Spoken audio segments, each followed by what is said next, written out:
এখন মাম্মি লাগাচ্ছে লিপস্টিক।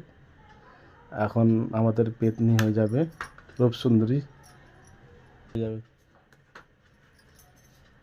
বাইরে বৃষ্টি পড়ছে, কাদা প্যাচ প্যাচ, আর ঠোঁটে লিপস্টিক লাগানো চালু হয়ে গেছে।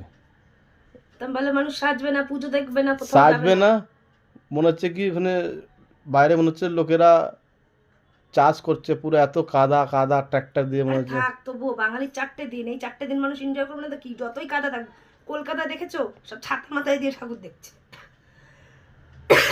আর আমার যতই শরীর খারাপ থাক, 2 দিন তো অন্তত যাবো। আজকে অষ্টমী, কালকে নবমী, 2 দিন তো অন্তত যাবো।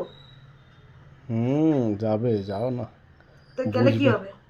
যখন কাদা তো পা রাখবো পাট করে, ও মা আমি ফেসে গেছি, পার করো আমাকে, ক্রেন নিয়ে আসো। আরে ওসব ছাড়া আমাকে ঠিক লাগছে কিনা সেটা বলো।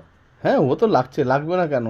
এত মেকআপ করেছো, এত মেকআপ করার পরে মেকআপ তো করা বলে না, মুখে একটু ক্রিম লাগিয়ে লিপস্টিক আর ওটা মেকআপ বলে না। মিলে মেকআপ একেই মেকআপ বলে বাবু। মেকআপ বলে না, তুমি ফালতু কথা বলতে হবে না। আচ্ছা তোমরাই বলো আমি মেকআপ করছি, সামান্য একটু লিপস্টিক লাগানোর এটারে মেকআপ বলে না। মেকআপ করলে না, এখন ওই যে মেকআপ কনসিলার এই সেই, আমি তো অত কিছুই লাগাবো না, আর আমি কিছু লাগাইও না। আমি সিম্পল একটু ক্রিম লাগিয়ে একটু আইলাইনার আর বাস লিপস্টিক, এইটুকানি আমার সাজ। এইটুকানি দিয়ে পেতনি যে হয়ে যায়।